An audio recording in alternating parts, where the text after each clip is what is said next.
Hello and a very good evening. आप सभी प्यारे स्टूडेंट्स का, बच्चों का वेलकम करता हूँ वाईटी और इंग्लिश ट्यूटर पे। मेरा नाम है अमन बहल। फर्स्ट एडिटोरियल द हिंदू का आज पढ़ेंगे और ये आर्टिकल कुछ बच्चों को पढ़ने में लगेगा मुश्किल और कुछ को लगने वाला है बोरिंग, क्योंकि इसमें इकॉनमी मिलेगी आपको, अर्थव्यवस्था। इसमें पैसा, लिक्विडिटी, रेट कट, आरबीआई, ये सब चीज़ों की बात होगी।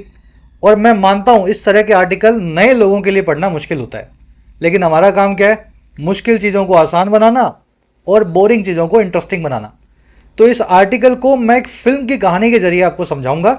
पूरा आर्टिकल आप ऐसे प्रोसेस कर रहे होंगे जैसे कोई नॉवल पढ़ रहे हो। तो चलिए शुरू करते हैं अपने फटाफट से क्लास को। एक लाइक और एक शेयर दें, चैनल पे नए हैं तो सब्सक्राइब करें। आइए कुछ नया सीखते हैं।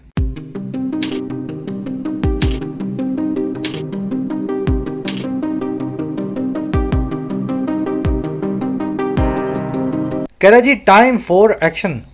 एक्शन तो आप समझते ही हैं। एक्शन क्या होता है? कार्रवाई, हरकत। टाइम का मतलब है वक्त। कह रहा जी वक्त आ गया है एक्शन लेने का, कार्रवाई करने का। अब कौन लेगा कार्रवाई? वही किसके खिलाफ करेंगे? टाइटल पैराग्राफ को देखो। कह रहे the reserve bank of India did well to pause rate cuts amid the uncertainties. कह रहे जो हमारा सेंट्रल बैंक है ना, रिजर्व बैंक ऑफ इंडिया, जो सभी बैंकों का बैंक है, कह रहा है इसने बड़ा अच्छा काम किया। इट डिड वेल, और क्या करके? पॉज करके, यानी रोक करके, रेट कट को या नकदी में बढ़ावे को, अनसर्टेनिटीज के चलते हुए या अनिश्चितताओं के बीचों बीच। अब ये रेट कट क्या होते हैं डिटेल में समझा देंगे, इसकी टेंशन मत लो आप, बस इतना समझ लो। अभी रिजर्व बैंक ऑफ इंडिया ने एक काम किया और उसने बोला कि रेट कट जो है उसको हम रोक रहे हैं, आगे और ज़्यादा रेट कट नहीं होने देंगे। और क्यों नहीं होने देंगे? क्योंकि अनसर्टेनिटीज यानी अनिश्चितताएं बहुत हैं। कभी ट्रंप 25% का टैक्स लगाते हैं, कभी अगले दिन 50% कर देते हैं। तो इन अनसर्टेनिटीज के बीच में रेट कट करना और अच्छा नहीं रहेगा। चलिए, आरबीआई की वर्ब है डिड, डू फैमिली की वर्ब मेन वर्ब की तरह यूज हुई है। डिड वेल मतलब बड़ा अच्छा काम किया इन्होंने। अनसर्टेनिटीज आप जानते हैं। अब जल्दी से आगे बढ़ेंगे। इस आर्टिकल की मैं आपको दिखा देता हूँ वोकैब। 4-5 वर्ड्स शुरू में एक साथ देख लो ताकि बीच में पढ़ते हुए आपको डिस्टर्बेंस ना हो। फिर एक समरी दूंगा इस आर्टिकल की ताकि ये पूरी कहानी आप फिल्म की स्टोरी की तरह समझ पाएं। अपनी क्लासेस के सभी नोट्स, पीडीएफ्स आपको इस टेलीग्राम पे अवेलेबल है। सर्च करें @official YT, प्राइवेट ग्रुप है, या फिर इस वीडियो के फर्स्ट कमेंट में टेलीग्राम का लिंक भी आपको अलग से दिया गया है। YT ऐप को जरूर डाउनलोड करें। यहाँ पे मिलेंगे आपको आपकी तैयारी के लिए पर्सनलाइज्ड प्रीमियम कोर्सेज, जो सिर्फ नाम के प्रीमियम है और बहुत अफोर्डेबल है। फॉर एग्जाम्पल हमारा फ्लैगशिप कोर्स है, अभी अभी लॉन्च हुआ है, इंग्लिश अनलॉक्ड कोर्स, जिसमें आपकी फुल फाउंडेशन किसी भी एग्जाम के लिए बिल्ड की जाती है। अभी इसमें क्लासेज आ रही हैं, जैसे ग्रामर आ जाएगी, इसमें रीडिंग आ जाएगी, वोकैब आ जाएगी, फिर एग्जाम कैसे सोल्व करना है, प्रैक्टिस सेशन भी आ जाएंगे, चाहे फिर एसएससी हो या बैंकिंग हो या रेलवेज हो, डिफेंस हो। इस पूरे कोर्स को हमने 1.5 साल की वैलिडिटी के साथ में 1275 पे रखा हुआ है। काफी अफोर्डेबल प्राइस है। और इसका भी एक छोटा वेरिएंट निकाल दिया है, 999 रुपए का, 1 साल की वैलिडिटी इसमें आपको मिल जाएगी। तो you can take benefit of English unlocked course. इसी तरीके से आपको राइटिंग का कोर्स मिलेगा, जिसमें आपको लिखना सिखाया गया अंग्रेजी में। भारत का अकेला ऐसा कोर्स है जो हिंदी मीडियम वालों को इंग्लिश में लिखना सिखाता है। 475 में इस कोर्स को भी आप 1 साल की वैलिडिटी के साथ अवेल कर सकते हैं। साथ ही आपको mission UPSC, mission civil services का फ्लैगशिप कोर्स मिलेगा, जिसमें आप सिविल सर्विसेज के हिसाब से लिखना सीखेंगे। एडवांस मैनर में ऐसे, प्रेसी, आंसर्स को कैसे डील करना है, ये सब का सब आपको ऐप पे मिल जाएगा। कोई भी क्वेरी हो, इस नंबर पे आप व्हाट्सएप करके टीम से बात कर सकते हैं, अपनी क्वेरी पूछ सकते हैं। ऐप का लिंक फर्स्ट कमेंट में रखा गया है, प्ले स्टोर से डाउनलोड करें। पहला वर्ड है परमिएट। देखो, परमिएट वर्ड को समझना हो ना, तो ऐसे समझो, किसी कपड़े में पानी भर दो। कपड़ा लो, उसकी पोटली बनाओ और उसमें पानी डाल दो। पानी अचानक से बाहर नहीं आएगा उस कपड़े से। कागज में से हो सकता है आ जाए, लेकिन कपड़े में से अचानक से बाहर नहीं आएगा, छन के आएगा। धीमे धीमे जो है पानी छन के दूसरी तरफ आएगा। ये जो छनने का काम होता है, किसी चीज के पार जाना, लेकिन धीमे धीमे, इसको अंग्रेजी में बोलते हैं परमिएट करना, इनफिल्ट्रेट करना या इन्वेड करना। Casteism continues to permeate the Indian society. Casteism आज भी छन करके हमारी सोसाइटी में हमें दिखाई देता है। सरकार कितने भी कानून बना ले, कितने भी एक्ट बना ले, लेकिन है ना, सोसाइटी ऐसे ही चलती है कास्ट के नाम पे। तो ये परमिएट करता है हमारे समाज के अंदर, आज भी छन के फैला हुआ है। परमिएट वर्ड के एक्शन को और समझना हो तो मिट्टी के ऊपर पानी डाल दो, कोई भी चीज डाल दो, मिट्टी के ऊपर कोई लिक्विड रख दो, तो वो लिक्विड क्या है, पूरी मिट्टी में समा जाएगा। समझ रहे हो, पूरे एरिया को गीला कर देगा, इसको ही बोलते हैं परमेट करना। चलिए, परकोलेट इसका सिनोनिम है, परमेट जैसा ही काम करता है। परकोलेट, परमेट एक दूसरे के सिनोनिम्स हैं, ये वर्ड आर्टिकल में आप देखेंगे। पेनिट्रेट, परवेड, इन्वेड, इनफिल्ट्रेट सभी एक दूसरे के सिनोनिम्स हैं। चलिए, नया वर्ड था आपके लिए। अगला वर्ड अपने पास अलूड टू। देखो, जब आप किसी चीज की तरफ इशारा करते हो अपनी उंगली से, तब आप उसकी तरफ पॉइंट टू करते हो, रिफर टू करते हो या अलूड टू करते हो। समझ गए ना, चाहे उंगली से करो चाहे बातों से करो, यानी किसी चीज का रेफरेंस जब आप दोगे तब आप उसको अलूड टू करोगे। टू बार बार बोल रहा हूं, इन तीनों के बाद में टू प्रेपोजिशन फिक्स्ड है। इनका एक सिनोनिम भी है हिंट, हिंट के बाद में एट लगता है। Allude to something, point to something, refer to something और hint at something. The Russia Ukraine war alludes to a larger global military conflict। Russia Ukraine का वॉर जो है वो इशारा करता है या allude to करता है, और किसकी तरफ? एक बहुत बड़े, इससे भी बड़े ग्लोबल मिलिट्री कॉन्फ्लिक्ट की तरफ, वैश्विक जो है सैन्य जो है युद्ध की तरफ। चलो, इसको इंसिनुएट करना भी बोलते हैं। इंसिनुएट अपने आप में ही एक एडवांस्ड वोकैबुलरी वर्ड है, बातों बातों में किसी चीज की तरफ इशारा करना। जैसे मैं आपसे यूं नहीं पूछ रहा कि कल बाजार में क्या कर रहे थे, मैं आपसे यूं पूछ रहा हूं कल शाम में कहाँ थे। समझ पा रहे हो? डायरेक्टली नहीं पूछ रहा हूं मैं आपसे आप वहां पे क्या कर रहे थे, मैं आपसे घुमा के पूछ रहा हूं, अच्छा कल शाम में क्या कर रहे थे। तो ये अंग्रेजी में कहलाता है इंसिनुएट करना, इसके बाद कोई प्रेपोजिशन नहीं आती। चलिए, अगला वर्ड अपने पास इंस्ट्रूमेंटल। देखिए, इंस्ट्रूमेंट मतलब उपकरण जो किसी काम को करने में आसान करे। जैसे थर्मामीटर जो है तापमान को, टेम्परेचर को नापने के काम आता है, एक उपकरण है, इंस्ट्रूमेंट है। वेइंग मशीन आपके वजन को तोलेगा, इंची टेप आपकी लंबाई को नापेगी। तो ये सारे हैं इंस्ट्रूमेंट्स, और हर वो चीज इंस्ट्रूमेंटल होगी जो एक इंस्ट्रूमेंट की तरह, उपकरण की तरह आपके किसी काम लगे, काम को आसान बनाए, हेल्पफुल या सपोर्टिव हो किसी पर्पस को पूरा करने में, वो होता है instrumental. Bhagat Singh had an instrumental role in India freedom struggle. Bhagat Singh का एक बहुत हेल्पफुल और सपोर्टिव रोल था भारत के आजादी के संघर्ष में। इंस्ट्रूमेंटल को पिवटल भी बोलते हैं, कंड्यूसिव इसका अच्छा सिनोनिम है। आज पिवटल नाम का वर्ड आर्टिकल पे देखेंगे। पिवटल जो है इंस्ट्रूमेंटल का भी एक एडवांस्ड आगे का वर्ड है। भाई, इंस्ट्रूमेंट तो हेल्पफुल हो गया, पिवटल मतलब जिसके ऊपर सब टिका है। ठीक है, जैसे आप एग्री करें या ना करें, ऐसा कहते हैं कि महात्मा गांधी का पिवटल रोल था भारत की आजादी में, यानी महात्मा गांधी पिवट में बैठे थे, उनके ऊपर आजादी का पूरा संघर्ष टिका हुआ था। चलो, इस तरीके से इस वर्ड को याद रख सकते हैं आप महात्मा गांधी को माने या ना माने, मैं आपको अंग्रेजी जो है थोड़ा सा सेंस दिमाग में बैठे कोशिश कर रहा हूं डालने की। चलो, अगला वर्ड अपने पास एम्पल। एम्पल का मतलब होता है जो भरपूर हो, जरूरत से ज्यादा हो। अगर आपके पास एम्पल मनी है तो आप अमीर आदमी है, एम्पल नॉलेज है तो बड़े बुद्धिमान आदमी है। Despite ample evidence against him, the accused denied having murdered the victim. बावजूद भरपूर एविडेंस के या सबूतों के उसके खिलाफ इस अक्यूज ने, इस आरोपी ने मना कर दिया मर्डर किया हुआ होना विक्टिम का, है ना। खूब एविडेंस थी, पूरी सीसीटीवी फुटेज थी, फिर भी देख के कह रहा है कि मैंने नहीं किया। तो चलिए, एम्पल आपने देख लिया, इसका उल्टा होता है स्कैंटी, डेफिशिएंट जो कम हो, अपर्याप्त हो, इनसफिशिएंट हो, है ना। एम्पल मतलब भरपूर। भरपूर को अबंडेंट, कॉपियस, साइजेबल, प्लेथोरिक, एफ्लुएंट भी बोलते हैं। मुझे पता है वर्ड्स बहुत भारी हैं आपके लिए, लेकिन हर वर्ड को जब 5 बार रीडिंग में पढ़ लोगे 2 महीने के अंदर, तो ये सारे वर्ड आपके दोस्त बन जाएंगे। वोकैब उसी के लिए कमजोर है जिसने रीडिंग नहीं की। जो बच्चा रोज 15, 20, 25 मिनट दे रहा है, 10 सेंटेंस रोज के पढ़ रहा है, महीने के 300 सेंटेंस, साल के 3000 सेंटेंस, तो ये वोकैब से खेलने लग जाओगे आप। चलो, लास्ट वर्ड अपने पास मेडल। ये वो वाला मेडल नहीं है जो, समझ गए ना, गोल्ड मेडल, सिल्वर मेडल। ये मेडल है किसी के मामले में टांग फंसाना, इंट्रूड करना, इंटरफियर करना किसी मामले में बिना बुलाए। Except for emergencies the centre does not medal in the affairs of the states.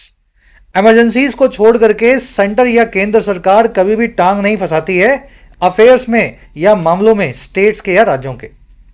चलिए, मेडल को इंटरवीन करना भी बोलते हैं, बीच बचाव करना, है ना। कुछ काम गलत हो रहा है, आपने इंटरवीन किया, उसको रोका, यही कहलाता है अंग्रेजी में इंटरवीन। तो ये word, you will see this word in today's article. चलिए, 5 वर्ड्स डिटेल में हो गए। अब आर्टिकल पे आओ, एक समरी आपको दें किस बारे में लिखा हुआ है। देखिए, इस आर्टिकल को आपको समझना है ना, तो एक सिंपल सी टर्म को समझ लो, रेट। रेट का मतलब होता है दर, और ये कौन सी रेट है? ये है रेट ऑफ इंटरेस्ट, यानी कि ब्याज की दर। वो ब्याज की दर जिस पे आपको बैंक से पर्सनल लोन मिलता है, कार लोन मिलता है, होम लोन मिलता है। मोटे तौर पे ये दर जो है डिसाइड करता है reserve bank of India. Bank इसमें थोड़ा बहुत बदलाव कर लेते हैं, 8 का 8.5 कर देंगे, 7.5 कर देंगे, लेकिन मोटे तौर पे ये rate of interest reserve bank जो है अपनी मीटिंग के दौरान हर क्वार्टर में बताता है। अब समस्या ये है कि रेट जितनी कम होगी ना, लोन उतने ही सस्ते होंगे। मान लीजिए आज 5 है, कल 3 हो जाए, तो 3% पे लोन आपको सस्ता मिलेगा। और जितने सस्ते लोन होते हैं उतना ही तेजी से देश ग्रो करता है। आप लोन लेके कुछ खरीदेंगे, वॉशिंग मशीन, टीवी, फ्रिज, है ना, टीवी फ्रिज की कंपनियां जो है उनको प्रॉफिट होगा, फिर वो कंपनियां भी सस्ता लोन लेंगी बाजार से, कोई नया टीवी, नया फ्रिज बनाएंगी। यानी अर्थव्यवस्था का पहिया तेजी से घूमता है जब ये रेट बहुत कम होती है। लेकिन इसका एक साइड इफेक्ट भी होता है। जब ये रेट बहुत कम हो जाती है तो लोगों की जेब में पैसा आने की वजह से महंगाई भी बढ़ती है।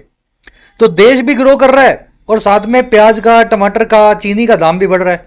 तो सरकार को एक बैलेंस बनाना होता है, ना तो इतनी कम कर दें कि महंगाई जो हाथ से निकल जाए, और ना ये इतनी ज़्यादा रख सकती है सरकार कि देश की अर्थव्यवस्था ही रुक जाए। रिसेंटली रिजर्व बैंक की कमेटी की मीटिंग हुई जिसमें रेट को वैसा का वैसा रखा गया, ना बढ़ाया गया ना घटाया गया। और इसके पीछे रीजन क्या दिया बैंक ने कि डोनाल्ड ट्रंप की वजह से पता नहीं है हमें आगे क्या हो जाए, बहुत बुरा वक्त भी आ सकता है, बड़ा अच्छा वक्त भी आ सकता है। तो अभी के लिए हम अपने पत्ते हमारे पास रखेंगे, ना रेट बढ़ाएंगे ना घटाएंगे, आगे देखेंगे क्या करना है। बस ये आसान भाषा में इस पूरी फिल्म की कहानी मैंने आपको बता दी। अब आर्टिकल को पढ़ना शुरू करते हैं। टोन आज की कॉशियस और प्रूडेंट। प्रूडेंट और कॉशियस का मतलब होता है समझदार। समझदारी की बात कर रहा है कि आरबीआई जो है अपनी समझ के हिसाब से बड़ा अच्छा काम कर रहा है। आरबीआई डिड वेल शुरू में लिखा हुआ है, प्रूडेंट टोन में लिखा हुआ आर्टिकल है। फर्स्ट पैराग्राफ है आपके सामने, वीडियो को कर लो पॉज। अगर सीखना है तो पहले खुद से रीडिंग दो, इसका मीनिंग निकालो, फिर मिलके पढ़ेंगे साथ में, आप मैच कर पाओगे आपकी प्रोग्रेस। शुरू करें। कह रहा the reserve bank of India monetary policy committee was sensible to pause its rate cuts. कह रहे जो रिजर्व बैंक ऑफ इंडिया है भारत का, द आगे लगा हुआ है, सरकारी संस्था है, इसकी जो ये कमेटी है मॉनेटरी पॉलिसी कमेटी, ये कमेटी जो है बड़ी सेंसिबल थी, बड़ी संवेदनशील थी, बड़ी समझदार थी। सेंसिबल आपको पता ही है, जिसमें कॉमन सेंस हो। क्या करने में? पॉज कर देने में, स्टॉप कर देने में, रेटों के अंदर कटौती को या ब्याज दर में कमी को। तो रिजर्व बैंक पिछले 1 साल से दर कम किया जा रहा है ताकि देश तेजी से आगे बढ़े, लेकिन इस बार इसने इस रेट को काटना बंद कर दिया। तो कह रहा है बहुत सेंसिबल काम किया। और कह रहा है कैसे पता लगा हमें? As announced on Wednesday August 6, 2025, जैसा कि अनाउंस्ड हुआ है, पता लगा है हमें इस बुधवार को 6 अगस्त को। कह रहा जी the RBI governor Sanjay Malhotra rightly pointed out that the uncertainties surrounding tariffs are still evolving. कह रहे जो मॉनेटरी पॉलिसी कमेटी है आरबीआई की, इसमें जो आरबीआई के गवर्नर बैठते हैं, मल्होत्रा साहब जिनका नाम है, इन्होंने बहुत सही तरीके से पॉइंट आउट किया। और क्या पॉइंट आउट किया, क्या इशारा किया इन्होंने कि जो अनिश्चितताएं हैं, अनसर्टेनिटीज हैं, और किस चीज़ को लेकर के सराउंड करती हुई या चारों तरफ घूमती हुई टैरिफ्स के या टैक्स के, वो अभी भी इवॉल्व हो रही हैं या आगे डेवलप हो रही हैं। हमें नहीं पता डोनाल्ड ट्रंप का दिमाग कैसे घूमेगा, कल वो 50 का 500 ना कर दें। तो इन्होंने यही बोला कि अनसर्टेनिटीज जो हैं अभी डेवलप हो रही हैं, इवॉल्व हो रही हैं। और इन्होंने ये भी बोला and that the 100 BPS of rate cuts implemented since February 2025 are still percolating through the system. इन्होंने ये भी बोला कि जो 100 बेसिस पॉइंट का, बीपीएस का मतलब क्या होता है? 100 बेसिस पॉइंट यानी 1%। मान लो पहले 5 थी अब 4 हो गई, या 6.5 थी अब 5.5 हो गई, तो 1 बेसिस पॉइंट कम हुई है ना। तो कह रहा है जो 100 बेसिस पॉइंट है यानी 1% जो है रेट कट जो इंप्लीमेंट हुआ था फरवरी 2025 से लगाया गया था, वो अभी भी बाकी हैं, स्टिल परकोलेट कर रहे हैं या धीमे धीमे अंदर घुस रहे हैं हमारे सिस्टम के। तो आरबीआई ने मार्च 25 से फरवरी 25 से अभी तक 100 बेसिस पॉइंट कम कर दिए हैं, 3 बार के अंदर, 2 बार के अंदर। और ये जो रेट कम हुई है ये अभी तक कंज्यूमर तक नहीं पहुंचा इसका फायदा। धीरे धीरे ये परकुलेट करेंगी, जैसे कपड़े में पानी डालते हो तो पानी एकदम बाहर नहीं आता, छन के आएगा। तो ये परकुलेट कर रही हैं, छनना अभी इनका बाकी है। तो पहले ये छन जाएं फिर आगे की हम देंगे, ऐसा इनका कहना था। मल्होत्रा साहब की वो है पॉइंटेड आउट। चलिए, परकोलेट, परमिएट, इनफिल्ट्रेट, इन्वेड, याद है ना, धीमे धीमे इस पार से उस पार जाना। चलो आगे बढ़ो, नेक्स्ट पैराग्राफ रीडिंग कर लो, इसको फटाफट मीनिंग निकालो। कह रहा है mister Malhotra statement was made before US president Donald Trump approved an additional 25% का tariff on imports from India. कह रहा है मल्होत्रा साहब की जो स्टेटमेंट है ना, ये बनाई गई थी पैसिव वॉइस में, वॉज मेड।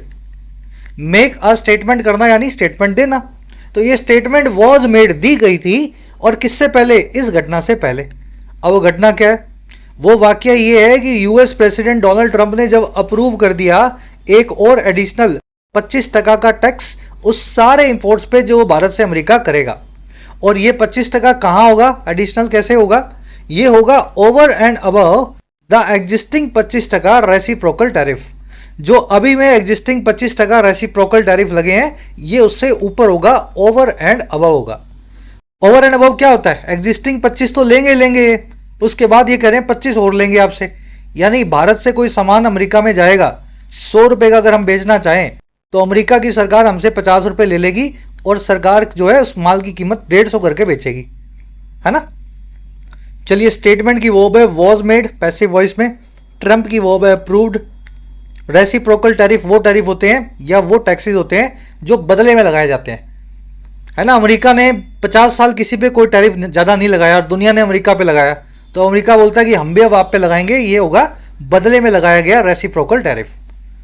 कह रहा है जी however this assessment that the matter is far from over was nevertheless accurate. कह रहा है लेकिन हाउएवर ये जो असेसमेंट थी ना कि ये जो पूरा मामला है अभी भी ओवर होने से फार है। ओवर यानी पूरा हो जाना, खत्म हो जाना, फार यानी कोसों दूर। कह रहा है इनका ये जो असेसमेंट था कि पूरा मामला ये टैक्सेस वैक्सेस का अभी ये पास होने के नज़दीक भी, ख़त्म होने के आसपास भी नहीं है। कह रहा है ये जो सारी स्टेटमेंट थी, असेसमेंट थी, ये नेवरदलेस एक्यूरेट थी। नेवरदलेस का मतलब होता है डिस्पाइट एवरीथिंग या स्टिल, इसको फिर भी बोल सकते हैं हिंदी में, फिर भी। तो डोनाल्ड ट्रंप ने 25 के ऊपर 25 तब तक लगाया नहीं था जब तक मल्होत्रा साहब ने अपनी स्टेटमेंट दे दी थी। तो स्टेटमेंट को पहले दे दिया था इन्होंने टैक्स लगने के, लेकिन उन्होंने ये बोला था कि अभी टैक्स का मामला पूरा नहीं हुआ है, और ये बात इनकी बिल्कुल सही निकली। चलिए, असेसमेंट की वर्ब है वॉज, नेवरदलेस का मतलब है फिर भी, मैटर की वर्ब है इज। कह रहा है India is still in the process of negotiating a bilateral trade agreement with the US. कह रहा है भारत अभी भी इस प्रोसेस में है, इस प्रक्रिया का पार्ट है जो है निगोशिएट करने की, फाइनलाइज करने की या मोल भाव करने की। और किसकी, एक बायलैटरल ट्रेड एग्रीमेंट की या दो तरफा व्यापारिक एग्रीमेंट की, और किसके साथ, अमेरिका के साथ। कह रहा है and the final tariffs are far from decided, और जो ये फाइनल टैरिफ है, टैक्स जो है, वो डिसाइडेड होने से या निश्चित होने से अभी भी काफ़ी दूर है। ये 50% डोनाल्ड ट्रंप ने बोला, लेकिन ये फाइनल नहीं है। हो सकता है ये 500 कर दे, 150 कर दे, या 10 ही रह जाए। तो हमारी बातचीत चल रही है अमेरिका से, ये 50 को फाइनल मत समझो। चलिए, इंडिया की वर्ब है is, India is in the process, negotiate करना, किसी से मोल भाव करना, किसी एग्रीमेंट के ऊपर बातचीत करना। फाइनल टैरिफ्स की वर्ब है आर।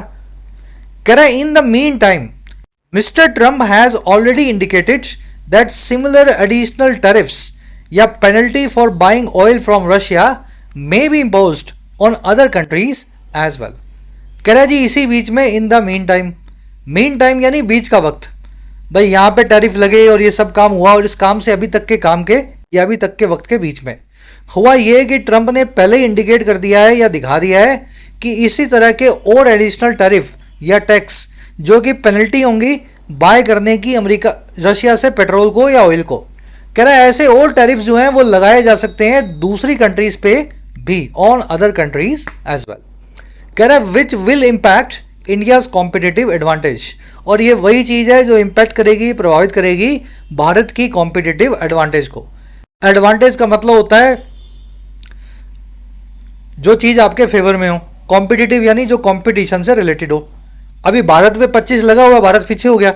मान लो कल को चाइना पे 60 लग जाए, वियतनाम पे 75 लग जाए, जापान पे 105 लग जाए, तो हमें अपना 50 भी बहुत सही लगेगा। हम कॉम्पिटिटिवली भले ही 50 हम पे टैक्स लगा होगा, लेकिन 50% होने के बावजूद हमें एडवांटेज होगी, क्योंकि दूसरी कंट्री पे 60-75 लगा रखा है, तो हमें तो फायदा हो गया। तो कह रहा आगे अब ऐसा इंडिकेशन हमें मिलने वाला है कि आगे दूसरी कंट्रीज पे भी टैरिफ लगेगा। मीनिंग निकलना चाहिए, हर सेंटेंस की आत्मा आपको समझ में आनी चाहिए। ट्रंप की वर्ब है हैज़ इंडिकेटेड, ट्रंप इंडिकेट कर चुका है। मीन टाइम यानी बीच का वक्त। टैरिफ्स की वर्ब है मे बी इम्पोज्ड, इम्पोज करना या लगाना, यहाँ पैसिव वॉइस का इस्तेमाल हुआ है। विच आया है इस पूरी घटना के लिए, विच की वर्ब है विल इम्पैक्ट। अब देखो ये मीन टाइम, मैंने आपको बताया बीच के पीरियड को बोलते हैं मीन टाइम, लेकिन बीच के पीरियड के लिए या बीच की चीज़ों के लिए ये बहुत सारे वन वर्ड्स हैं। मुझे पता है इनमें से एक आधा आपको आता होगा। एक बार खुद से देखो कितने आपको समझ में आ रहे हैं, याद हैं, या कितनों का आप आइडिया लगा सकते हो। वाइल्ड गैस, एकदम वाइल्ड। फिर मैं सारे करवाता हूं, ध्यान से लॉजिकली समझना। इंटर का मतलब होता है बीच में, इन सब में इंटर का मतलब है बीच में। देखिए रेगनम बना है रिजीम से, रिजीम का मतलब होता है शासन, राजा का शासन। इंटर रेगनम वो वाला पीरियड है जब एक राजा गद्दी से उतर गया और दूसरा राजा गद्दी पे आएगा। समझ पा रहे हो? एक सरकार की सरकार जो है गिर गई और दूसरी सरकार अभी आएगी इलेक्शन होके। उस पीरियड को, उस कार्यकाल को, उस ड्यूरेशन को बोलते हैं अंग्रेजी में इंटर रेगनम। समझ गए? जैसे बांग्लादेश में अभी शेख हसीना की सरकार गिर गई, नए इलेक्शन हुए नहीं, तो इंटर रेगनम सा चल रहा है बांग्लादेश में भी। इंटरलूड क्या होता है? इंटरलूड होता है कोई भी दो घटनाओं के बीच का पीरियड। समझ गए ना? आज रशिया ने यूक्रेन पे हमला किया और कल को यूएसए रशिया पे हमला कर दे, तो ये जो बीच का पीरियड है इन दोनों हमलों के, वो कहलाएगा इंटरलूड। तीसरा वर्ड है इंटरवीन। इंटर का मतलब बीच में, इंटरवीन यानी बीच बचाव करना, दो लोगों के बीच में अपनी टांग घुसाना। इंटरवीन समझते हैं आप, मेडल करना, करवाया था शुरू में वर्ड आपको। चौथा वर्ड है इंटरमिटेंट। ऐसी चीज जो रुक रुक करके हो रही हो, जिसके बीच में इंटर में टर्म हो छोटी छोटी। जैसे बरसात है, 5 बजे हुई, फिर 5:15 बजे बंद हो गई, फिर 6 बजे हो रही है, फिर 6:30 बजे बंद हो गई, फिर 8 बजे शुरू हुई, 8:15 बजे बंद हो गई। ये बरसात लगातार नहीं हो रही है, रुक रुक के, छोड़ छोड़ के हो रही है। इंटरमिटेंट बारिश है। इंटरपर्सनल, जो लोगों के बीच क्या हो, दो पर्सन्स के बीच का काम हो। इंटरपर्सनल रिलेशनशिप वो रिलेशनशिप है जो लोग आपस में बनाते हैं। स्टेलर बना है स्टार से, इंटरस्टेलर यानी दो सितारों के बीच की दूरी। इंटरस्टेलर डिस्टेंस, इंटरस्टेलर ट्रेवल, वो ट्रेवल जो आप एक सितारे से दूसरे सितारे पे कर रहे हैं, है ना, गैलेक्सी में कर रहे हैं। लास्ट है वर्ड इंटरडिक्ट। इंटरडिक्ट का मतलब होता है किसी इंसान को कोई काम करने से रोकना और बीच में आ जाना। मान लीजिए आपने कुछ प्लान बनाया था, हम रैली निकालेंगे, लेकिन सरकार ने पहले एक ऑर्डर निकाल लिया कि आज जो रैली निकालेगा उस पर धारा 144 लगेगी। तो ये इंटरडिक्ट किया सरकार ने आपकी रैली को, बीच में इंटर आकर के आपकी रैली को होने से रोका है। समझ गया? तो इंटरडिक्ट ऐसे ऑर्डर को बोलते हैं अंग्रेजी में, या ऐसी कोशिश को बोलते हैं जो किसी काम को होने से रोकती हो। तो ये इंटर से बनने वाले सारे एडवांस वर्ड्स हैं। मुझे नहीं पता आप कितने रिटेन कर पाओगे, लिख लोगे तो याद रह जाएंगे, बोलने से और समझने से ही, सुनने से लंबा याद नहीं रहता। बड़े आगे आज के क्विज में मैंने इन्हीं में से एक आधा वर्ड आपसे पूछा है। चलो, सारे वन वर्ड्स हैं, प्रीवियस ईयर पेपर्स के उठा लेना, एसएससी बैंक के एक एक मिल जाएगा आपको, इंटर रेगनम से लेकर के इंटरडिक्ट तक, है ना। नेक्स्ट पैराग्राफ,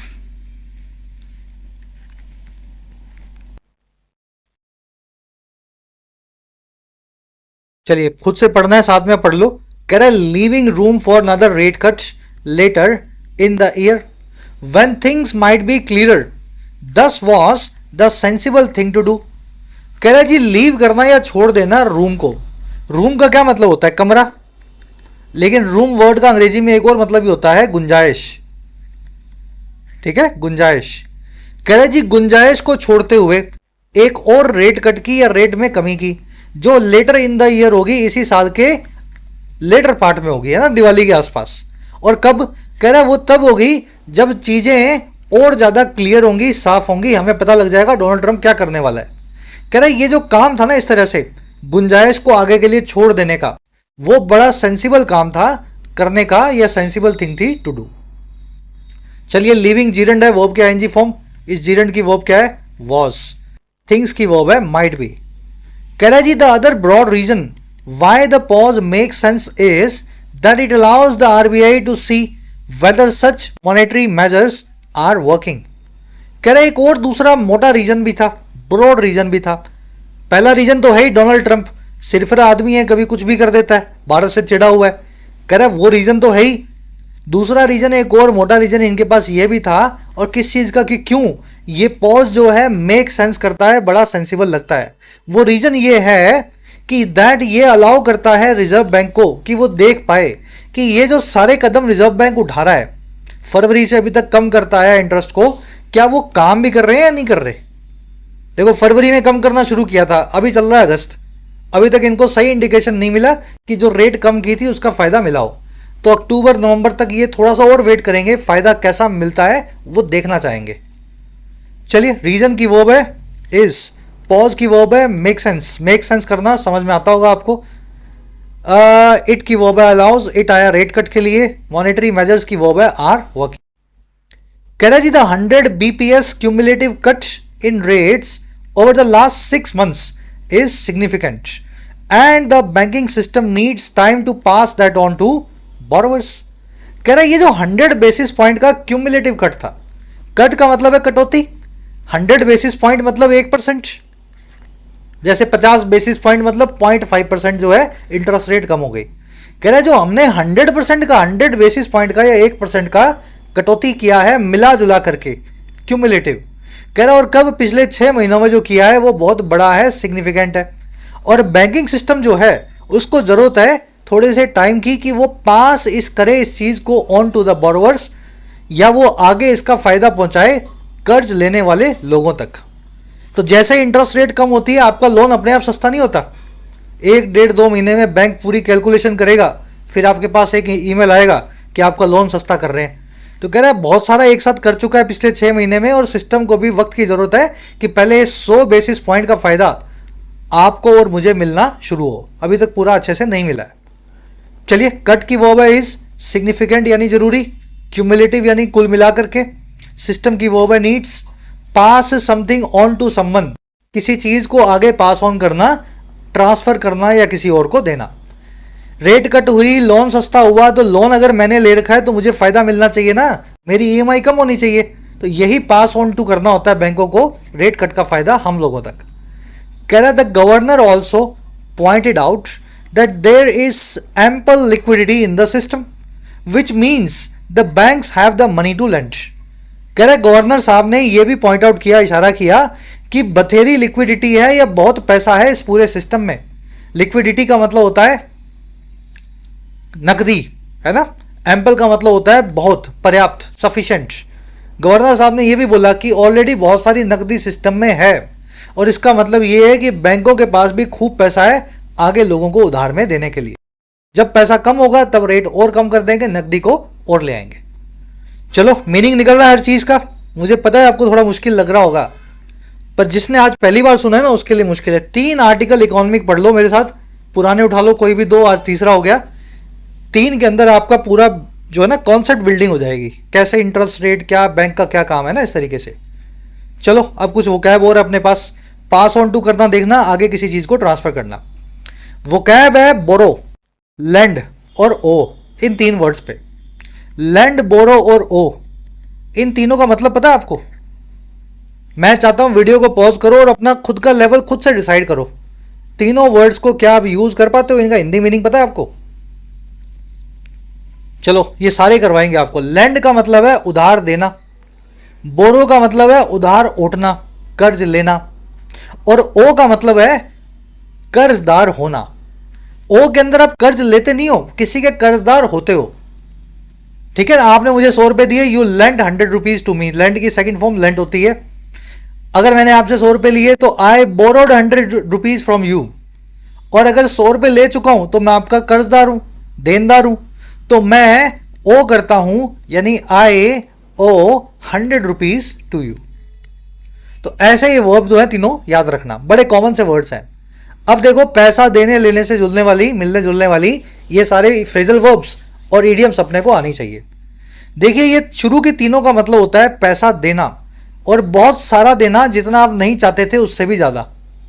कभी कभी होता है ना, आप में कुछ गलत काम हो गया, कुछ टूट गया, नया लाना पड़ा हाथों हाथ, बिना हेलमेट के गए थे, चालान कट गया। तो जब इस तरीके से आप जिंदगी में पैसा खर्च करते हो बिना मन के, जहां आपको लगता था नहीं करना, वहां पे इन तीनों फ्रेजल वर्ब्स का इस्तेमाल होता है, शेल आउट, फोर्क आउट और कॉफ अप। चौथी फ्रेजल वर्ब है chip away at. Chip away at का मतलब होता है धीरे धीरे धीरे धीरे अपने पैसे को खत्म करना। 1,000 रुपये हैं आपके पास महीने की शुरुआत में, 10 रुपये यहाँ लगाए सुबह में, फिर 20 रुपये दोपहर में लग गए, 25 तारीख तक आकर के आपने 1,000 रुपये खत्म कर दिए। तो आपने 1,000 रुपये पे चिप अवे ऐड किया है। याद करनी पड़ेंगी ये फ्रेजल वर्ब्स ऐसी हैं, इनके मैं ओरिजिन बताऊंगा। ओरिजिन क्या होता है, ये वर्ड कैसे बनाए अंग्रेजों ने। शेल आउट यानी शेल से बनाए, ये है ना, सीपी वीपी मिलती है समंदर में। फोर्क देख लेना, फोर्क क्या होता है, फोर्क से बनाए। फिर किसी क्लास में करवाऊंगा, लंबी हो जाएगी, अभी इनका मीनिंग याद कर लो। चलो लास्ट में कुछ अपने पास ईडियम्स है। अगर कोई चीज़ ऑन द कफ लाए हो, कफ का मतलब है हथकड़ी, अगर कोई चीज़ ऑन द कफ लाए हो तो उसको उधार में लाए हो। उधार में जब भी कोई चीज़ लाओगे तो उधार की हथकड़ी हाथ में पहनी होगी आपने। तो ऑन द कफ यानी ऑन क्रेडिट किसी चीज़ को बाय करना। फुट द बिल, अगर आपके पास बिल है और उसको पाँव के नीचे दे मार रहे हो तो मतलब वो बिल आपने पे कर दिया है। 5 लोगों ने खाना खाया, लेकिन आप उठे हुए और आपने जो है 5,000 का बिल था, फटाफट यूपीआई किया, दुकानदार से बिल लिया, उसको फाड़ के पाँव के नीचे डाल दिया। समझ पा रहे हो पूरी सिचुएशन को। तो फुट द बिल करते हैं तो आप जो है खर्चे को सहन करते हैं। पे थ्रू द नोज, किसी चीज़ की बहुत बड़ी कीमत देना। To cost an arm and leg, यानी कोई चीज़ इतनी महंगी है कि एक बाजू और एक पाँव जितना आपको कीमत जो है उसकी चुकानी पड़ी। दोनों का मीनिंग सेम ही है, किसी चीज़ का बहुत महंगा होना। लास्ट है इन द रेड और इन द ब्लैक। अगर आपने अकाउंटिंग बुक्स देखी हो तो सब कुछ काली शाही में लिखा होता है उसमें, लेकिन जहाँ लॉस दिखेगा वहाँ दिखेगा आपको रेड इंक। तो इन द रेड का मतलब होना यानी लॉस में होना, नुकसान में होना, और इन द ब्लैक मतलब सब चंगा सी, सारा धंधा जो है बड़ा प्रॉफिट में चल रहा है। तो ये सारी रिवाइड कर लेना एक बार, 8, 10, 12, 15 जितनी भी हैं सारी की सारी मनी और पैसे से रिलेटेड है। बढ़े आगे, चलो सेकंड लास्ट पैराग्राफ है, फटाफट इसको फिनिश करते हैं, अपने ग्रामर कॉन्सेप्ट भी है। कह रहे the question however is whether there is enough growth related borrowing happening। कह रहे लेकिन जो सवाल है ना, हालांकि वो ये है कि क्या इनफ या पर्याप्त तौर पे ग्रोथ से जुड़ी हुई बोरोइंग हो रही है। जो भी पैसा बाजार से उठाया जा रहा है लोन के फॉर्म में, क्या उस पैसे को अर्थव्यवस्था की ग्रोथ में लगाया जा रहा है। क्वेश्चन की वर्ब है इज, ठीक है ना। ग्रोथ बेस्ड बोरोइंग की वर्ब है इज।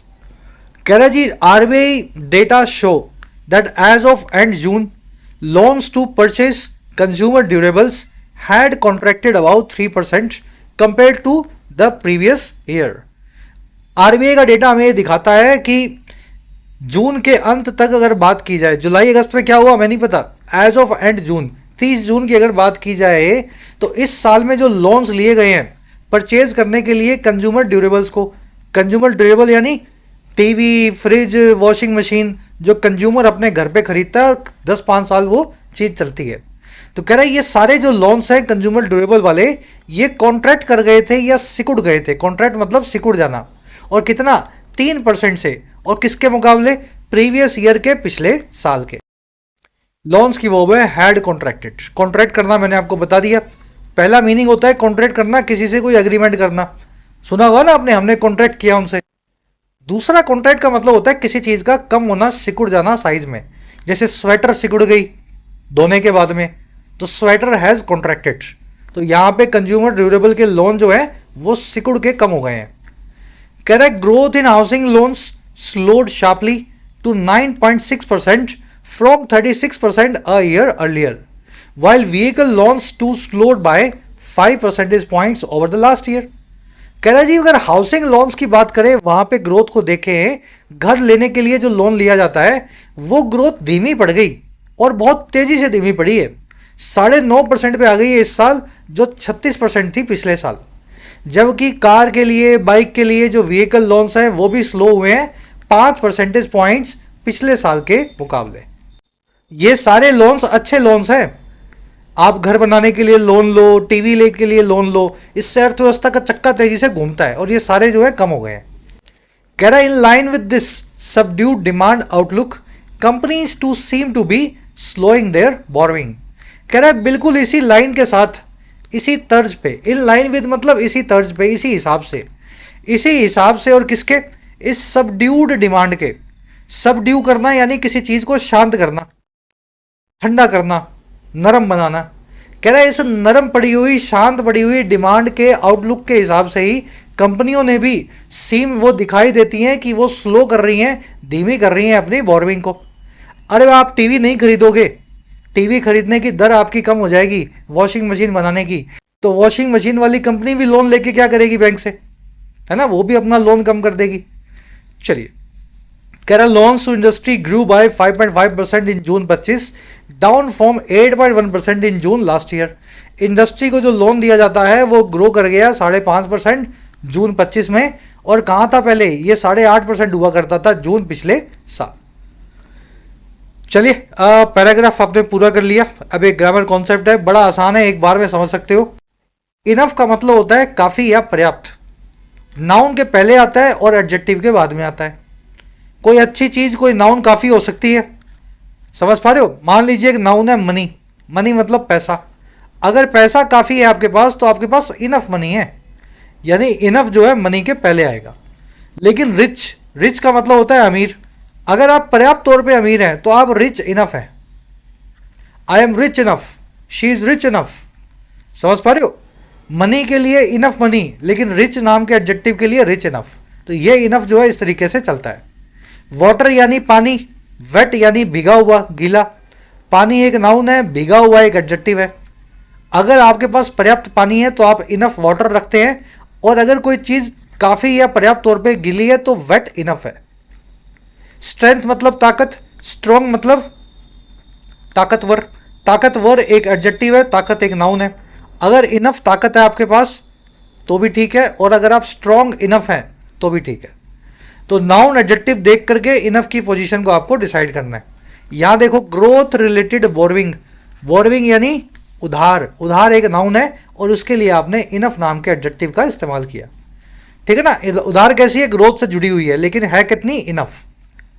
चलिए, एक क्वेश्चन दे रहा हूं मैं, इसी पे अप्लाई करना। The answer was detailed to clear the doubt. Answer जो है पर्याप्त तौर पे डिटेल्ड था डाउट को क्लियर करने के लिए। अब इनफ डिटेल्ड लिखूं या डिटेल्ड इनफ लिखूं, खुद से डिसाइड करें, कमेंट्स में डालें। ये कॉन्सेप्ट आपका रेडी है। चलो आ जाओ लास्ट पैराग्राफ।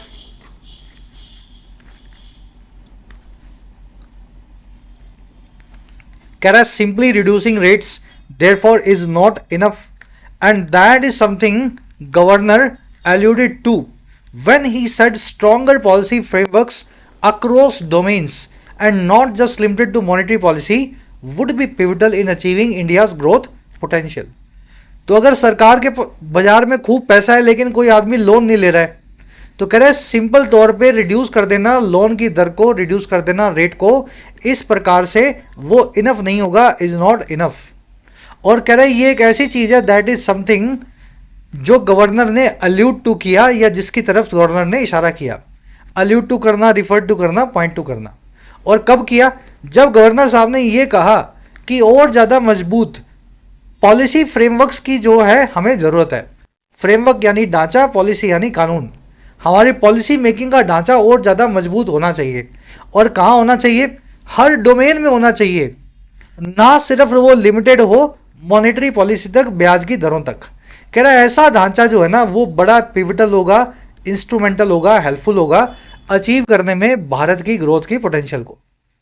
तो ये आरबीआई गवर्नर ने बोला कि अब ब्याज दर को भूल जाओ, पैसा बाजार में खूब है लेकिन लोग ले नहीं रहे हैं, यानी वो कुछ कमा नहीं रहे हैं। उनकी कमाई किसी तरीके से बढ़वाओ, हर तरीके से पिवटल होगा अगर आप हर डोमेन के अंदर कुछ सुधार लाते हो।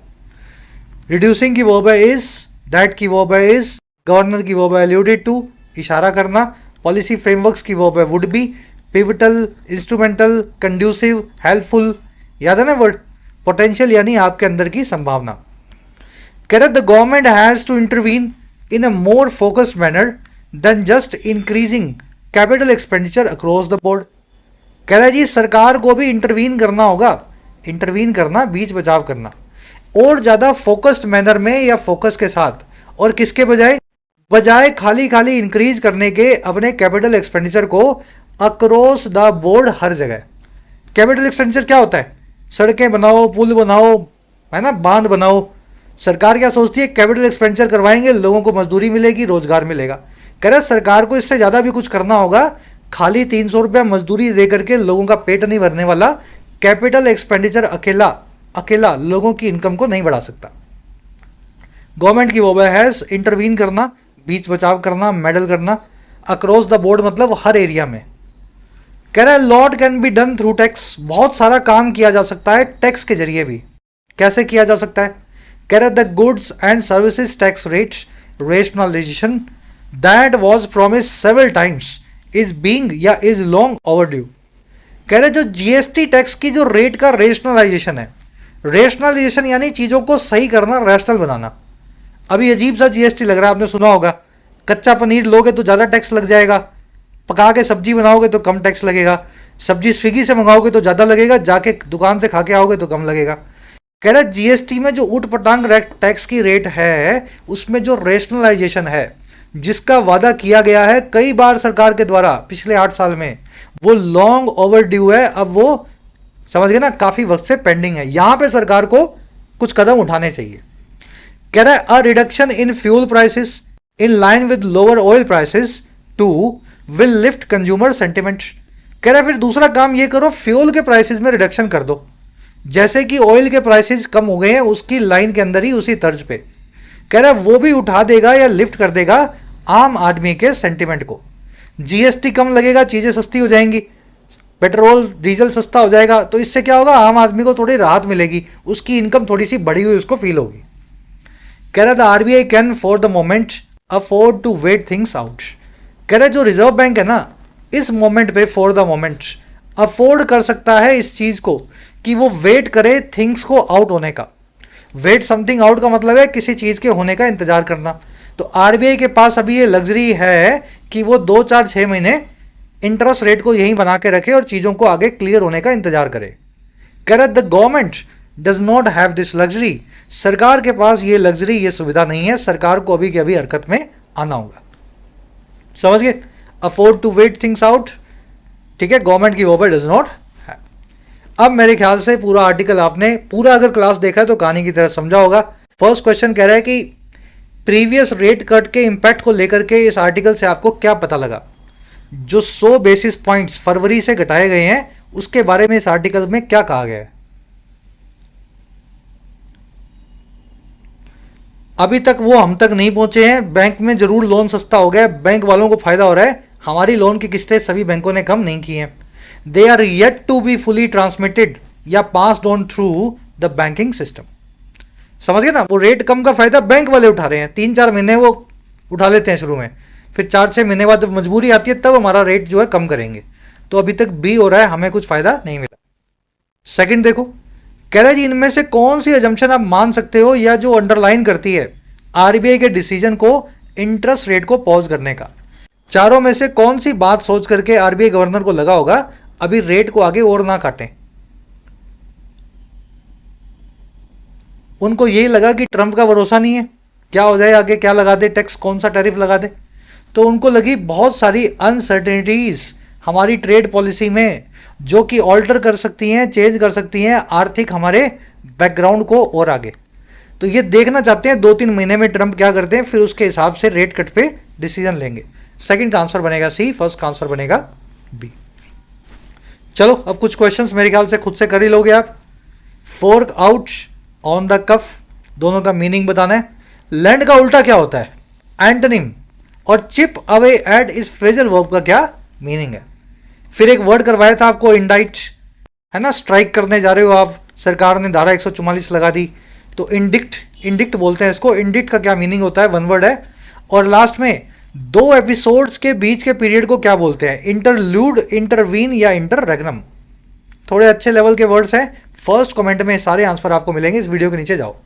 लास्ट में 2 एरर्स मिलेंगी। पहली एरर आपको मिलेगी इस इनफ वर्ड के आसपास, दूसरी आपको मिल सकती है इस वर्ड की वजह से। अगेन आंसर्स इस वीडियो के यूट्यूब में फर्स्ट कमेंट में रखे गए हैं, वहाँ से चेक करें। आउट ऑफ 10 कितने मार्क्स मिले ज़रूर से शेयर करना। कोई क्वेरी हो, सजेशन हो, सुझाव हो, कोई भी बात हो, कमेंट सेक्शन खुला हुआ है ना, आप कम्युनिकेट कर सकते हैं। क्लास अच्छी लगी हो तो जरूर से बताया करो। Until then signing of.